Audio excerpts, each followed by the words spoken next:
তিনি কি লিখেছেন, মুঝে মুসাফির না সমঝো मैं आया नहीं हो बुलाया गया ইমাম হোসেন রাদিয়াল্লাহু বলেন, এই কুফাবাসীরা, আমি তো তোমাদের এখানে মুসাফির হয়ে এসেছি, যুদ্ধের জন্য দাঁড়াইতে আসি নাই। আমি এখানে আসি নাই, বরং অসংখ্য চিঠির মাধ্যমে আমাকে এখানে আনা হয়েছে। मेहमान बना सताया गया हो, मैं रोया नहीं हो रुलाया गया हो। তিনি বলেন, আমি তো মেহমান হয়ে এসেছি তোমাদের কাছে, কেন মেহমানকে কষ্ট দাও, মেহমানকে কষ্ট দাও মেজবানের জন্য সমুচিত না। আমার নানা জানেন ইসলাম কোনদিন মেহমানকে কষ্ট দেওয়া শেখায় নাই। অতএব তোমরা আমাকে কান্দাইছো, আমি নিজ ইচ্ছায় চোখের পানি ফেলি না। তোমরা আমাকে কাঁদিয়েছো, নবীর সন্তান এত সহজে কাঁদবে? খোদা জানে कैसे, खुदा जाने कैसे है मेजबानी, 72 बरसों गए बंदबानी, खुदा जाने कैसे है मेजबानी, 72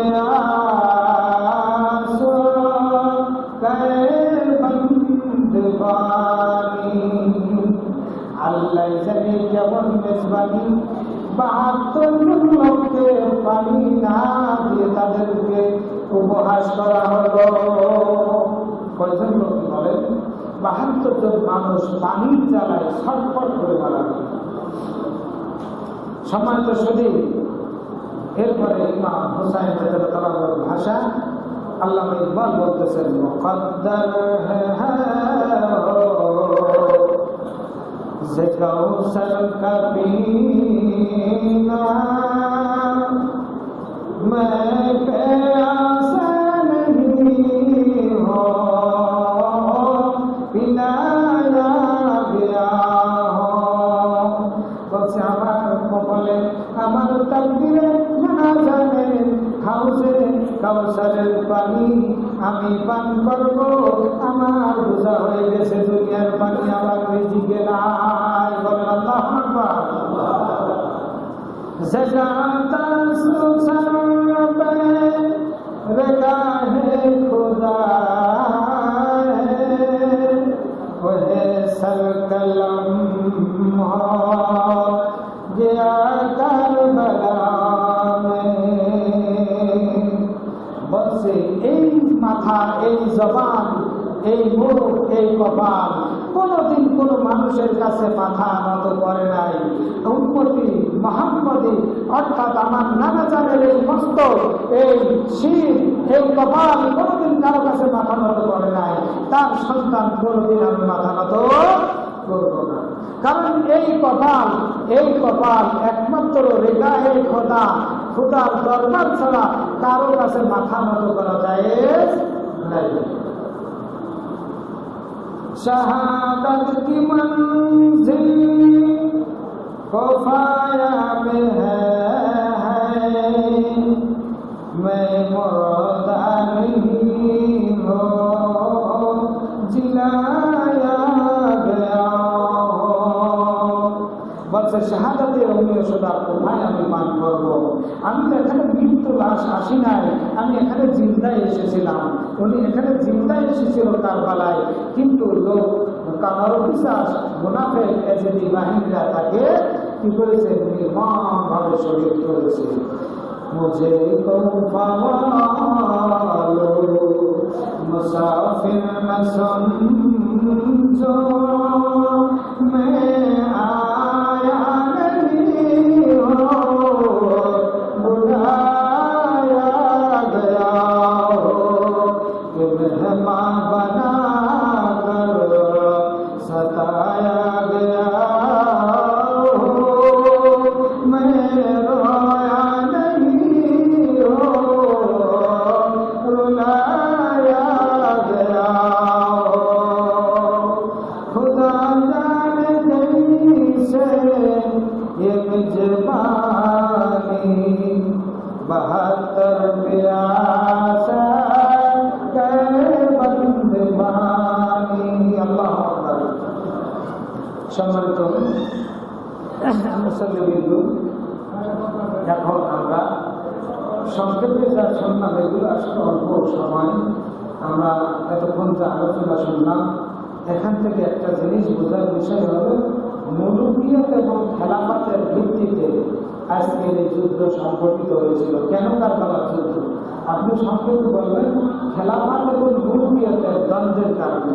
হুসাইন রাদিয়াল্লাহু আনহু চেয়েছিলেন নানাজানের খেলাফত মশওয়ারার ভিত্তিতে সিলেকশন, আর ইয়াজিদ চাইছিল ইলেকশন অর্থাৎ জনসমর্থন বেশি শক্তির মাধ্যমে জোর জবরদস্তি করে ক্ষমতার মসনদে বসতে চেয়েছিল, মুলুকিয়ত চেয়েছিল।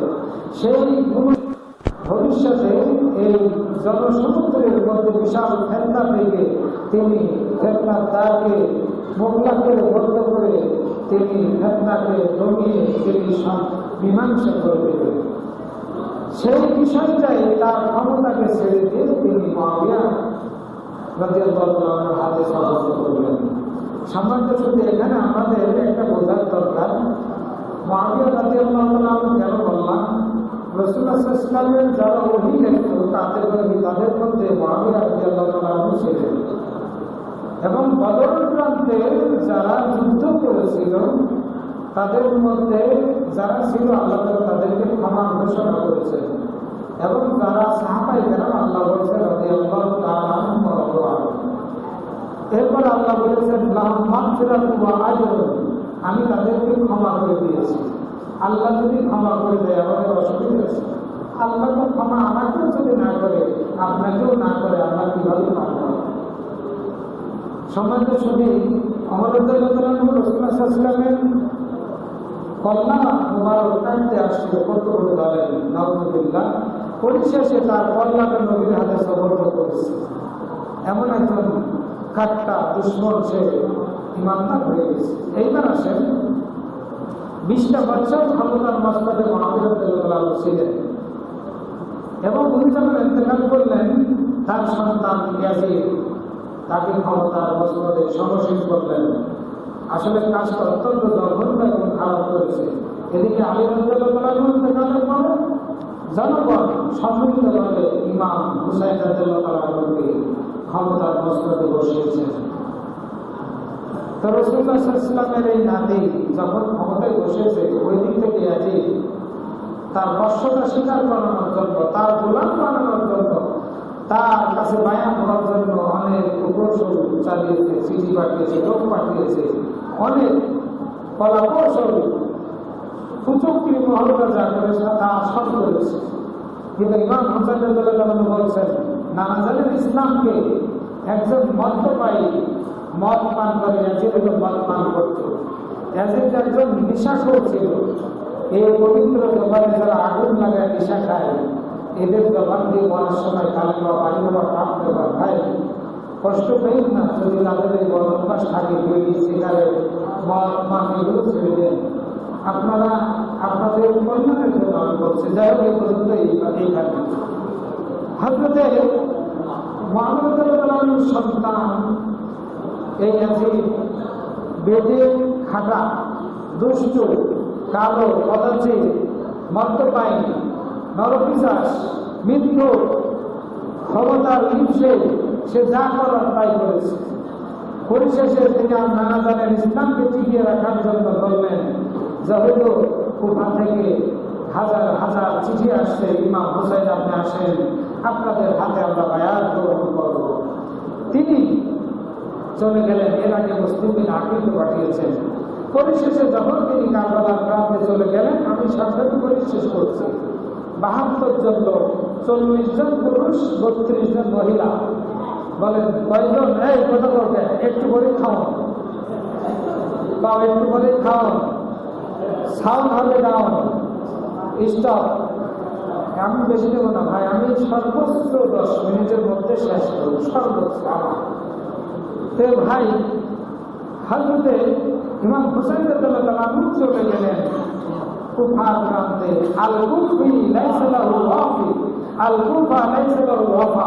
কুফাদের ব্যাপারে একটা প্রবাদ বাক্য আছে যে কুফাদের ওয়াদা ভঙ্গকারী, তারা ওয়াদা ঠিক রাখে না।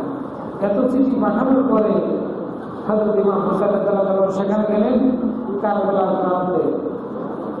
ইয়াজিদ দামেস্কের থেকে ক্ষমতার মস্তকে বসেই কুফার উবাইদুল্লাহ ইবনে জিয়াদের কাছে চিঠি লাগছে যে হুসাইনকে পাকড়াও করে আমার কাছে ধরে আনো। তিনি লোক পাঠালেন। উবাইদুল্লাহ জিয়াদ এসে বলছে, আপনি ইয়াজিদের বর্ষতা স্বীকার করেন, আমরা আপনাকে স্বাগতম জানাবো, ওয়েলকাম জানিয়ে তার সামনে নিয়ে যাবো। আর যদি না করেন, এই যে দেখছেন বিশাল বাহিনী আপনাকে পরাস্ত করবে, আপনাকে হত্যা করবে। তিনি বললেন, আমি তো এখানে যুদ্ধ করার জন্য আসি নাই, আমি আসতে যাচ্ছিলাম। উপহানগরীর লোকজন অসংখ্য চিঠি আমার কাছে পাঠিয়েছে, এই জন্য আমি এসেছি। অতএব আমাদের সঙ্গে তোমাদের কোনো ঝগড়া, মারামারি, দ্বন্দ্ব, কলহ, ভাষা, যুদ্ধ এগুলো কিছুই আমি চাই না। তিনি বললেন, যদি মানো তাহলে ভালো, অন্য কোনো কথা হবে না, নাহলে যুদ্ধ আমরা আপনার সঙ্গে জড়িয়ে যাব। পরিশেষে ওই তাদের আধারে 4000 মাতল করে 6000 সৈন্য দুষ্ট ইয়াজিদ পাঠিয়ে দিয়েছে এই রাসূলুল্লাহ সাল্লাল্লাহু আলাইহি ওয়াসাল্লামের এই সোনালী সন্তানের বিরুদ্ধে কুত্তাগুলো লেলিয়ে দিয়েছে। হযরত হুসাইন রাদিয়াল্লাহু আনহু যখন বললেন, তার কাছে সংবাদ আসলো, আপনি চতুর্দিকে ঘেরাও, আপনাকে এখন হত্যা করা হবে। তার সহযোগ হিন্দুদেরকে তিনি বললেন যে আপনারা আপনাদের গন্তব্যস্থলে মদিনাতে চলে যান, আমার রক্ত নিয়ে তারা সিন্দিনি খেলতে চাই, আমি একা শাহাদাত বরণ করে আপনারা আপনাদের জীবন নিয়ে বেরিয়ে যান।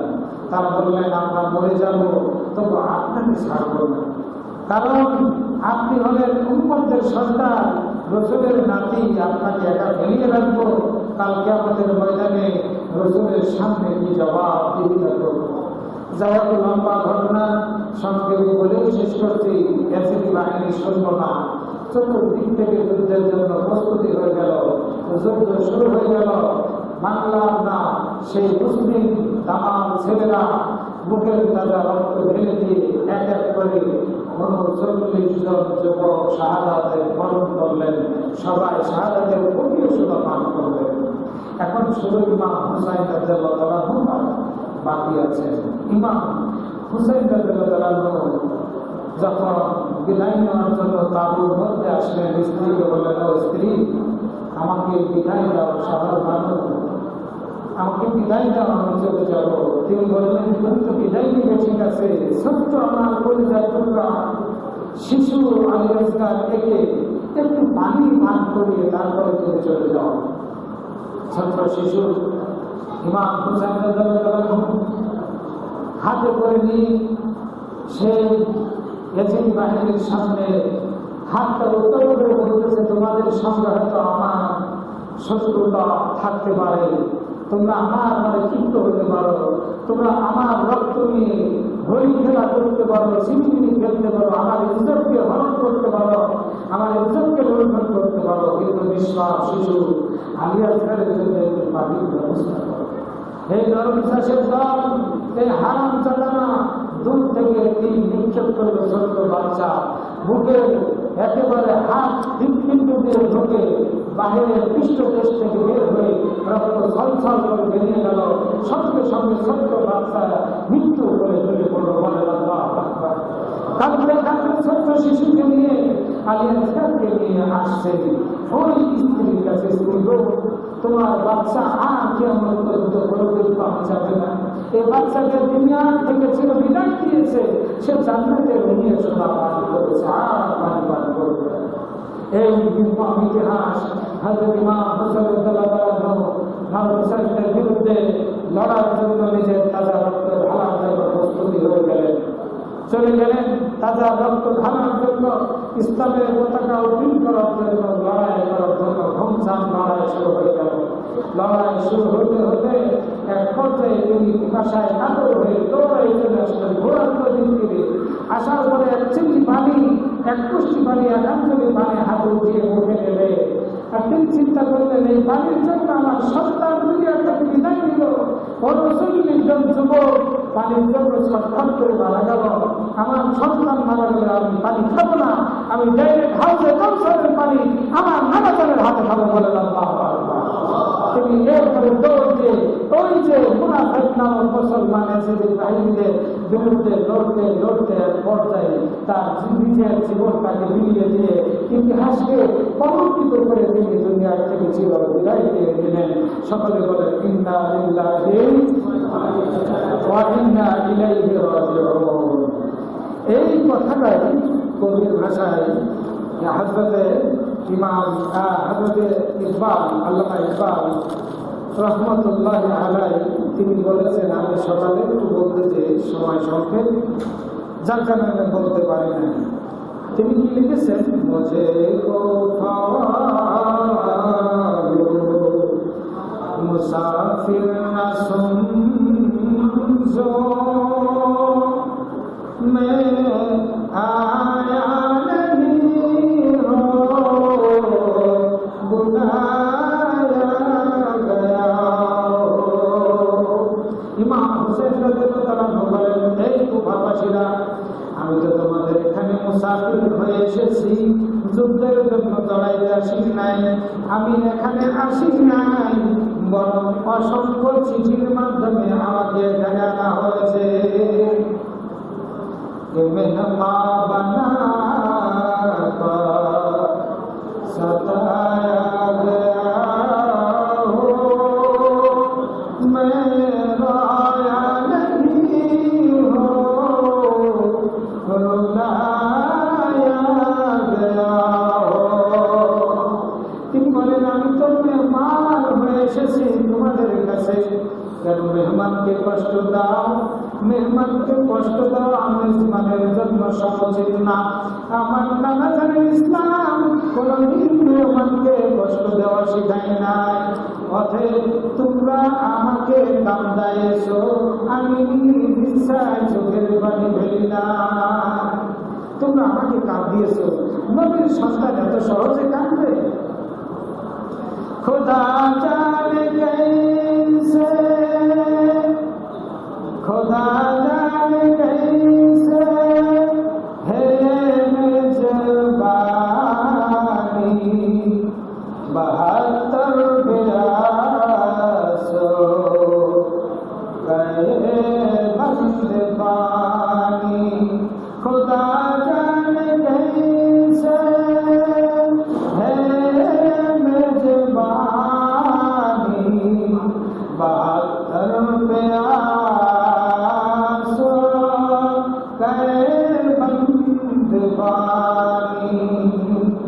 আল্লাহ জানে কেমন মেজবানি, 72 লোককে পানি না দিয়ে তাদেরকে উপহাস করা হলো। কয়জন লোক বলেন? 72 জন মানুষ পানির জ্বালায় ছটফট করে মারা গেল। সম্মানিত শুধু এরপরে ইমাম হুসাইন রাদিয়াল্লাহু ভাষা আল্লামা ইকবাল বলতেছেন, মুকদ্দর যে কাউসার কা পীনা मैं प्यासा नहीं हो पिलाया गया हो। বলছে আমার কপালে আমার তাকদীরে না জানে হাউজে কাউসারের পানি আমি পান করব, আমার বোঝা হয়ে গেছে দুনিয়ার পানি আমার রিজিকে নাই। বলেন আল্লাহু আকবার। ज़काता सुसर पे रगाहे खुदा है, वह सर कलम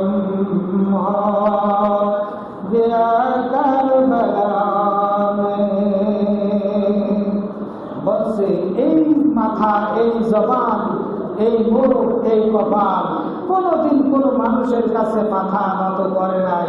উম্মতি মুহাম্মদী অর্থাৎ আমার নানা জানের এই মস্তক, এই শির, এই কপাল কোনদিন কারো কাছে মাথা নত করে নাই। তার সন্তান কোনদিন আমি মাথা নত করব না। কারণ এই কপাল একমাত্র রেখাহে খোদার দরবার ছাড়া কারো কাছে মাথা নত করা যায় নাই। शहादत की मंजिल खौफाया में है मैं मुर्दा नहीं हो जिलाया गया বলছে শাহাদাতের অমীয়তা কোথায় আমি মান করবো? আমি তো এখানে মৃত্যু লাশ আসি নাই, আমি এখানে জিন্দায় এসেছিলাম। উনি এখানে জিন্দায় এসেছিল কারবালায়, কিন্তু লোক কামারবিশ্বাস মুনাফেক এজেদি বাহিনীরা তাকে কি করেছে? নির্মম ভাবে শহীদ করেছে। মুঝে মুসাফির না সমঝো मैं आया नहीं हो बुलाया गया हो मेहमान बना कर सताया गया हो मैं रोया नहीं हो रुलाया गया हो खुदा जाने कैसे ये मेजबानी 72 प्यास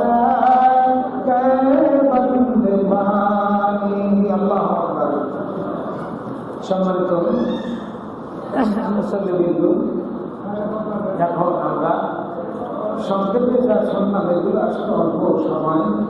আমরা এতক্ষণ যা আলোচনা শুনলাম এখান থেকে একটা জিনিস বোঝার বিষয় হলো মুলুকিয়ত এবং খেলাফতের ভিত্তিতে আজকের এই যুদ্ধ সংঘটিত হয়েছিল। কেন কারবালার যুদ্ধ? আপনি সংক্ষেপে বলবেন খেলাফত এবং মুলুকিয়তের দ্বন্দ্বের কারণে। হুসাইন রাদিয়াল্লাহু আনহু চেয়েছিলেন নানাজানের খেলাফত মশওয়ারার ভিত্তিতে সিলেকশন, আর ইয়াজিদ চাইছিলেন ইলেকশন অর্থাৎ জনসমর্থন, পেশি শক্তির মাধ্যমে জোর জবরদস্তি করে ক্ষমতার মসনদে বসতে চেয়েছিল, মুলুকিয়ত চেয়েছিল।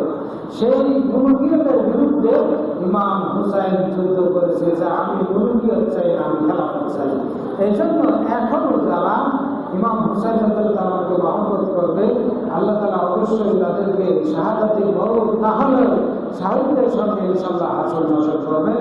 আল্লাহ আমাদের সবাইকে এখানে যারা আছি কাল কিয়ামতের ময়দানে ইমাম হুসাইন রাদিয়াল্লাহু আনহু আহলে বাইতের সঙ্গে আমরা যেন একই সঙ্গে একই কাতারে গিয়ে আমরা জান্নাতে যে রাসূলুল্লাহ সাল্লাল্লাহু আলাইহি ওয়াসাল্লামের দস্তে মোবারক দ্বারা হাউজে কাউসারের পানি পান করে আমরা সবাই মিলে একত্রে জান্নাতে যেতে পারি। আল্লাহ আমাদেরকে তাওফীক দান করুন। সকলে বলেন আমিন। আর বলেন